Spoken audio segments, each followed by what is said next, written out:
I'm Allie with Potomac Beads. Join me in making this nice reversible angel wing bangle featuring the 2-hole lentils. If you need any beads, remember you can check out the links below me for PotomacBeads.com as well as PotomacBeads.eu. So to begin our angel wing bangle bracelet, we are working with the 2-hole lentils in the jet bronze, 4mm bicones in the Aqua AB, and then I have some 11 OC beads here in the Miyuki brand in silver lined emerald AB, beautiful color. Now what we're going to be doing is going through and creating herringbone, coming back down, adding some beads, going back down, adding another. So on my needle, which I have a size 12 needle here, I can pull and pull and pull. I have about 6 feet of beading thread with a stop bead at the end. We're going to begin by going in and starting our herringbone stitch, and then we'll also use 15-0s as we get into the design. We're going to add onto our needle one of our lentils through one hole, our bicone, and one of our lentils. Let that drop down all that thread to that stop bead. Taking your thread and needle then, you're going to add in 3 of your 11 OC beads and step up through the second hole of that same lentil, bringing the thread out towards the middle of that 4mm bicone. Give a nice tight pull, and now repeat. We're going to do our lentil, then our bicone, and then our lentil. Once we have that on there, go ahead and step through that second hole of that first lentil towards the exterior, towards the stop bead, and pull all that thread through. Make sure it's sitting right in there nice and tight.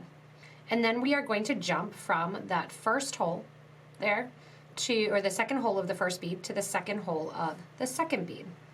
Adding in our 3 of our 11s and going in and coming out then again towards the middle of that bicone. So you're jumping again from second hole of bead number 1 to the second hole of that last bead you put on bead number 2.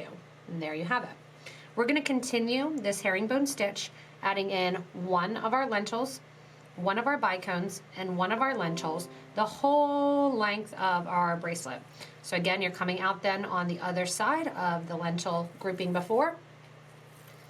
And then as you come out the other side, 3 11s get put on to add a little bit of that emeraldy turquoise color, and up through the second hole of the lentil that you just put on. Congratulations, you just learned 2-hole herringbone stitch. Continue on and on and on. Once you get your length completed, and keep in mind, I am making this a bangle, so it needs to fit over the biggest part of my wrist. So in my case, it's going to be I have about a 6.5 inch wrist, and I'm doing about 7.5 inches to go over the widest part of my hand here. And you probably will need 2 tubes of the 2-hole lentils to do that. Once you are done with this center herringbone stitch, the nice thing is you can be done if you want. You could have stopped a little shy and added a clasp and then come back, but herringbone stitch is actually really easy to add together into that bangle way. What I'm going to do is remove that stop bead on the other side, just kind of moving it back a little bit. And I'm also going to remove those 3 seed beads that kind of started on the side. My crystal's going to fall out, but that's okay. All right, on the other side here, what we're going to do is we are going to attach here to the center. So I'm coming out of my last of my 2-hole lentil on that side. I am going to get ready here by going to the opposite side to the same, so if you're on the left, you're going to go basically to the one on the left. I'm going to sew through that first hole of the 2-hole lentil over here, making sure that stop bead kind of stays, adding in a 4mm bead, sewing through that second lentil at the beginning, adding back that crystal in again, and then going and sewing down through that lentil on the ending side as well. So you're literally just zigzagging through and sewing the 2 ends together. When you're done, ta-da, seamless.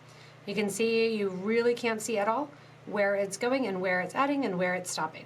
Now what we're going to do is have the fun of going in and adding extra seed beads along the sides to go ahead and make sure that the whole area is covered with those seed beads. So after you're coming out the bottom of that last lentil that you put in, coming out that top hole, you're going to add 3 more 11-0s, and we're going to embellish the sides, going through then and stepping down from the top hole of the lentil before to the bottom hole. So we're kind of going backwards. And then we are going to go through that lentil that the thread's coming out of. So you're dropping down to the second hole of the lentil below it, and then back up through the first hole of that same lentil that your thread is coming out of. Give a nice tight pull, and I'm going to kind of tighten up that starter thread over there.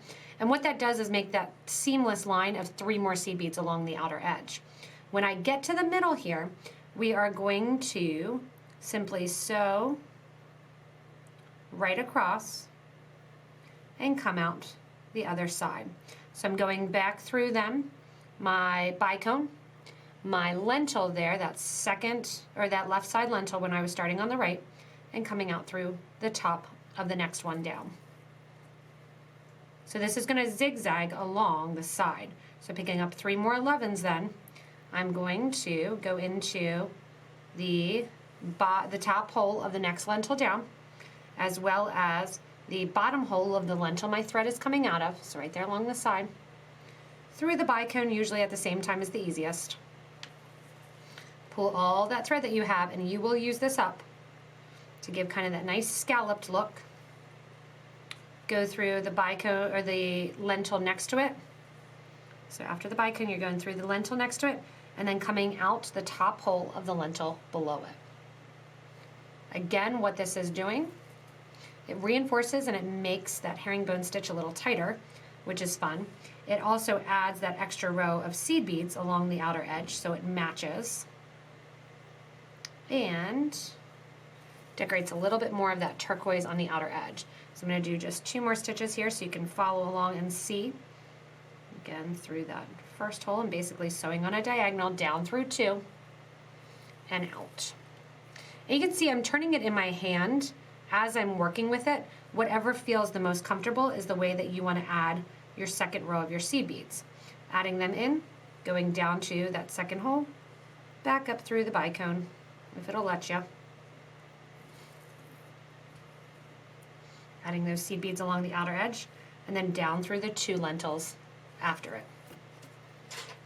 Continue this on, adding in all of those extra seed beads along your whole stitch then will be covered on both the right and the left sides. When you get back the whole way around here on the bangle, you'll see you have that nice almost like little fringe there on the exterior edges that look like it's in a nice little curved section. If you do want to do this, you can also do it with 15s, and the 15s, in that case, I would use 4 of the 15s in place of the 3 11s. Now I'm back here at the start, and I need to add a little bit of seed beads there, so I'm actually going to kind of sneak right from my crystal down to my second hole of my lentil and out here. Pull my starter thread there kind of out of the way. Add in 3 more seed beads and sew through up to the hole that it would be coming out of for my regular herringbone stitch. All right, now I am ready and in position to add in my extra beads here. So what I want to do to add in my extra beads, I actually want to come out between my 2 whole lentils. So I'm going to back the thread out just 1 little step, and you want to turn it so that it's facing in a V, that the lentils are facing kind of upward. We want to come out through that second hole or the top hole of the lentil. We're going to stretch across from one top hole of one lentil to the other side. At this point, if you want to also, you can stop and you can be done your bracelet and have a nice little wonderful addition there. So what we're going to do is we're going to add basically a row of seed beads that are going to branch across our lentils. As we branch across the lentils then, you'll see those little seed beads there pop up right along that inner edge. Now we're in between and coming out that top hole, and I do apologize, you can go across the top, but I'm actually going to go along the bottom. So we're going to go back up through that hole that we just kind of came out of. And we're going to add in here a total of 5 of our 15-0 seed beads. And I'm using the 15-0 in the dyed aqua green silver lined alabaster. Whew, it's a lot of information there. All right, so I'm going to add in 5 of my 15s, and at this point you're done with your 11s and you're also done with your crystals, so if you want to, you can move those out of the way, get your bead mat a little bit less cluttered.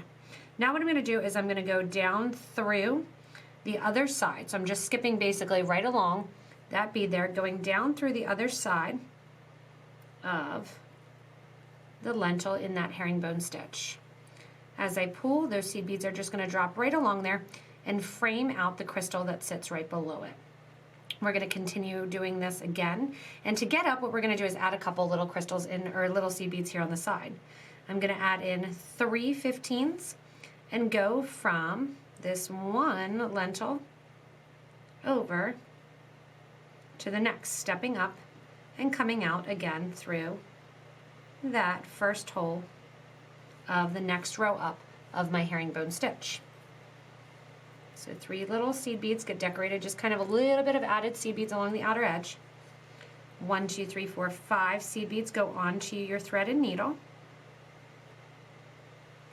Down through that just one lentil, so just that one lentil on the opposite side of that same herringbone row. To frame that out, add in 3 of your 15s, and then back up through the second hole of that same lentil. You can see I'm going to change it a lot in my hands, how it feels comfortable. Back up through the first hole of the herringbone row above it, and out through that first hole of that lentil. In now for 5 more seed beads. And again, with this stitch, it's just an embellished herringbone. You can stop at any time or continue going on. Over then to the next lentil on the left-hand side of that same row of the herringbone, after adding in your 5 seed beads. Once you're there and out, you can see how it's starting to decorate and add that nice green color to the interior. Add in 3 more 15 O's. Step up through that second hole of that same lentil, first hole of the next row of herringbone up and out. So this is going to continue the whole length here of the project, adding in those 15s along the side. If you don't want the 15s along the side, you don't have to do that. If you don't want to add the seed beads here, or you want to add a different number, or you want to add less, keep in mind, you can make that change too. So once you finish adding your embellishments, and you can see here I'm about 12, 13 in, I have the whole way around to go. All I'm going to do is tie my threads off on the end after I finished. You can come back down if you want to and add another scallop of seed beads along the top, connecting in that second, basically 2-hole lentil. The one cool thing about this bracelet, it is a bangle. It's completely going the whole way around, and look, where I have the embellishment, it's reversible. So you can have the embellishment on one side and not on the other, which actually gives in this design 2 different colorways and 2 different color looks for the example here. Thanks so much for watching and joining in on this embellished herringbone bangle. Remember, at any step in the process, you can decide that you want to kind of stop and keep it as is, or go the whole way and make this reversible bangle. Remember, if you need any materials, check out the links below me in the video description. Also, remember to hit that little bell in the corner to subscribe to get regular updates from us here at Potomac Beads. Thanks so much for watching, and enjoy your new bangle.